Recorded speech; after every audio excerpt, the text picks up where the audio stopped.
Assalamualaikum warahmatullahi wabarakatuh. Salam sejahtera untuk kita semuanya.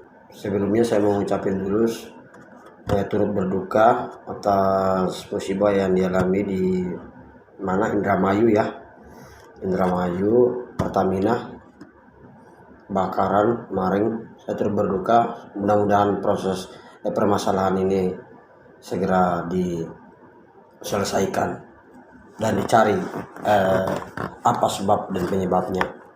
Apakah SPBU semua yang ada di Jabodetabek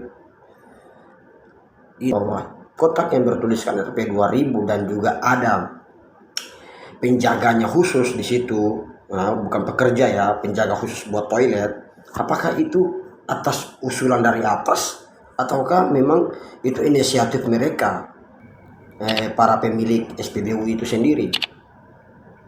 Kenapa demikian?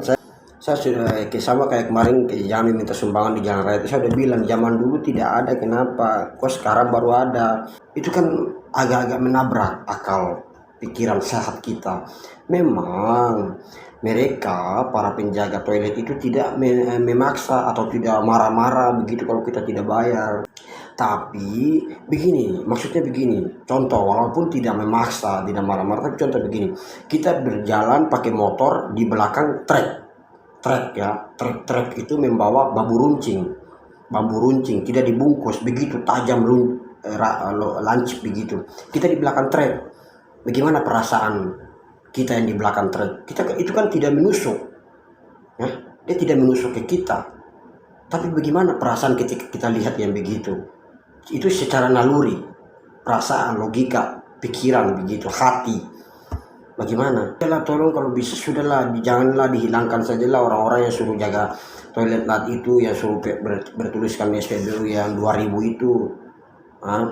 Nanti saya punya solusi, terakhir saya punya solusi untuk bagaimana siapa yang menangani itu toilet, kebersihannya. Nanti saya punya solusi, tenang. Ikuti terus ya. Ini saya pengen membuka dulu wawasan-wawasan kita supaya bisa jelas dan terang benerang. Ini saya mau kritik dan saran. Terakhir video saya punya solusi. Orang SPBU bilang, oh ini saya punya pribadi, nggak ada urusannya dengan BUMN, nggak ada urusannya dengan Pertamina. Ini saya punya pribadi, terserah dong, mau saya suruh, mau jual ke, mau toilet itu suruh orang bayar ke, mau apa ke.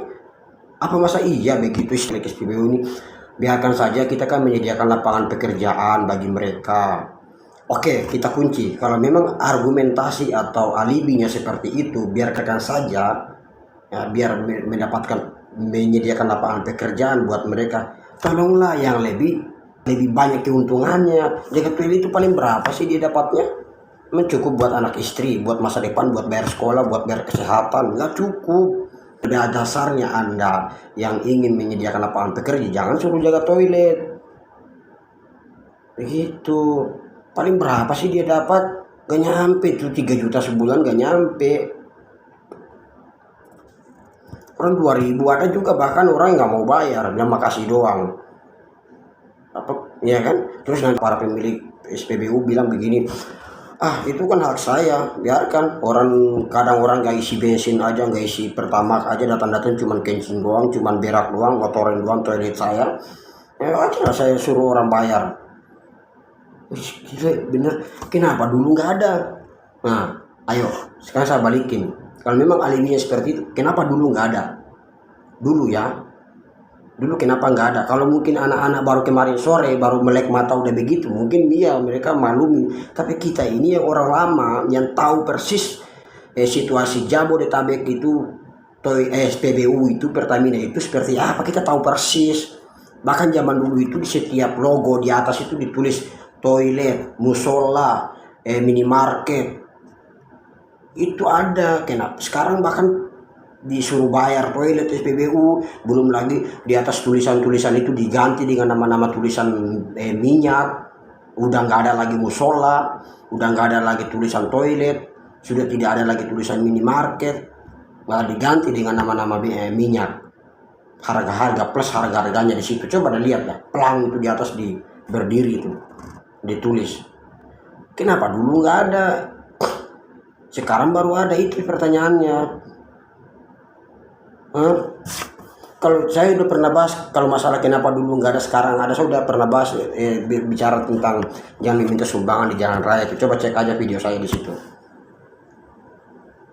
Kalau dulu nggak ada jembatan, dulu nggak ada jaringan HP, sekarang sudah ada, wajar, itu masuk akal. Artinya ini ada sesuatu yang bermain. Itu kan sudah salah satu fasilitas ranah kepada orang customer yang mengisi bensin atau mengisi pertama atau apalah gitu, mengisi data itu udah satu fasilitas free. Toilet itu udah free, jangan dikasih patok biaya lagi. Kemarin saya dengar anggota DPR dari fraksi PDI itu pernah bilang jangan pernah negara tuh berbisnis dengan rakyat. Jangan pernah, negara tuh tidak boleh berbisnis dengan rakyat. 2000 ini kok kamu begitu sih, bukan masalah 2000, kasihlah dia pekerjaan yang lebih layak. Jangan seperti itu, apalagi yang jaga-jaga itu ada yang tua-tua juga, mana cukup itu dia buat air anak istri belum bayar kontrak. Cukup sih, cukup buat makan doang, buat bayar kontrakan doang. Nah buat masa depan dia bagaimana? Nah orang udah bayar udah itu, kalau orang udah ada tulisan 2000 tapi mohon maaf di dalam lingkungan toilet itu tidak terlalu bersih dan cenderung tidak terlalu wangi. Nah kita isi bensin taruhlah 9.000, oke? Terus nanti kita kencing bayar 2000, berarti sama aja bensin 1 liter 11.000 kita bayar. Tapi kalau yang di sebelah itu enggak, malah bersih, malah wangi lagi, gratis lagi. Segala angin, segala air itu terserah mau ambil gratis. Itu kan sudah free. Tolonglah berbuat baiklah sesama anak bangsa. Itu kan logo merah putih, logo anak bangsa. Pertamina itu logo merah putih, logo anak bangsa kita. Kenapa begitu? Masih jadi patokin harga kepada sesama anak bangsa. Saling kasih sayang lah, saling cinta kasih lah. Hanya untuk uang begitu aja, orang musafir lewat tiba-tiba mau kencing, masa mau kencing mau berak di jalanan.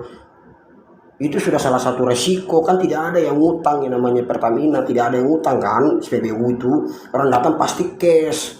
Resiko lah, kalau anda resiko orang datang musafir ya berbuat baiklah sih, biarkan saja lah mereka berak kencing walaupun mereka nggak isi bensin.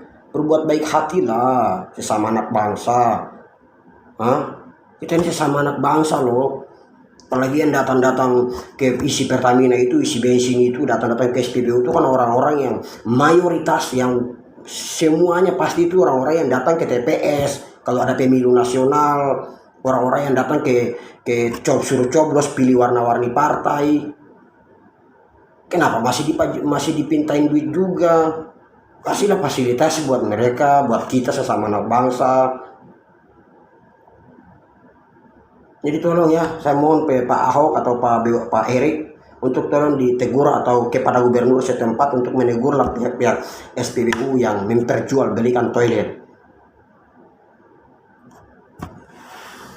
Tolonglah, tidak perlulah, tidak usahlah, biarkan saja lah. Nanti ini saya punya solusi. Nah, nanti pertanyaan, nanti siapa yang bersihkan toilet? Oke, saya punya solusi ini. Contoh, karyawan ada 8 orang. Ya, ada 8 orang karyawan SPBU. Ya. Waktu ini kan ada 8 hari. Hari Senin si Anton, hari Selasa si Tox, hari Rabu si Matox, hari Kamis si Anto, hari Jumat dan seterusnya. Mereka suruh bergantian untuk membersihkan toilet. Karyawan-karyawan SPBU itu mereka suruh gantian. Apakah pemilik SPBU zaman dulu itu memang sudah tua juga ya, udah kesini mungkin udah tua, udah pensiun, diganti dengan yang baru? Tolonglah ikutilah kakak abangmu, ikutilah bapakmu itu seperti itu zaman dulu. Jangan kalian yang pemilik SPBU ini ya, kalau memang itu bilang swasta itu milik saya pribadi, terserah dong, saya mau jual ke mau apa terserah dong. Saya tanya, apakah Anda bisa menjual produk selain daripada Pertamina? Jual warna yang dibeli di BBM di produk lain, bukan punya Pertamina ya, apakah bisa? Kalau kan Anda bilang itu punya saya pribadi dong, kalau SPBU itu nggak ada urusan dengan Pertamina. Apakah Anda bisa menjual produk lain? Gak bisa kan? tentu Anda ditegur, berarti Anda masih terikat dengan aturan-aturan BUMN. Kalau kita berbicara aturan Pertamina, berarti arahnya ke BUMN. Kalau kita berbicara BUMN, berarti di situ ada negara. Kalau kita berbicara negara, berarti di dalamnya ada rakyat. Lantas kepada rakyat aja yang para musafir, masa dia masih dipintain juga? Pintain sih paksa sih enggak. Kan saya bilang kita di belakang trek itu ada muat bambu runcing. Bambu runcing itu nggak nusuk kita, tapi bagaimana perasaan kita bawa motor di belakang bambu trek ada bambu runcingnya banyak dimuat tajam, mana perasaan? Kan dia nggak nusuk, tapi perasaan kita gimana? Walaupun mereka nggak maksa, nggak minta, tapi gimana gitu. Jadi saya mohon kepada Pak Ahok dan Pak Erik atau kepada Gubernur setempat untuk dibilangin kepada pemilik SPBU itu supaya dihilangkan sajalah. Nah tadi solusinya udah ada, dia membersihkan, nanti siapa itu, suruh mereka gantian. Ada 8 orang karyawan, hari Senin siapa, hari Selasa siapa, Rabu siapa, gantian aplusan bersihin. Kalau mereka tidak mau, adik saya masih ada yang nganggur sampai sekarang. Adik ipar, adik kandung masih ada yang nganggur. Bahkan sepupu-sepupu saya masih banyak yang nganggur. Nanti mereka yang mau. Kalau memang mereka tidak mau. Kalau mereka tidak mau, di mana-mana namanya pemimpin, namanya manajer, itu pastilah mengeluarkan ya sikap tegas lah. Maksudnya pemimpin menyuruh anak buah ngelawan, kan mereka nggak mau, pasti mau. Kalau mereka masih tetap nggak mau, ya cari aja yang lain. Anak adik ipar saya atau adik-adik saya tuh banyak yang nganggur, nanti suruh dia yang kerja, ngisi bensin karyawan, sama bersih toilet. Yang penting gantian ya, di antara beberapa teman itu gantian. Hari Senin siapa jadwalnya, hari Selasa siapa jadwalnya, bersihin gantian. Jadi itu ada yang mau. Kalau mereka nggak mau, ganti aja. Ada yang mau, banyak kok yang mau. Kalau memang hanya cuma bersihin aplusan gantian begitu. Jadi itu solusinya ya. Oke, cukup sampai di sini dulu. Maaf kalau ada salah komen penyebutan apa gitu, komen di bawah ya. Terima kasih yang sudah like, subscribe, dan share. Terima kasih, semoga Bapak Ibu sehat selalu. Assalamualaikum warahmatullahi wabarakatuh. Salam sejahtera untuk kita semuanya.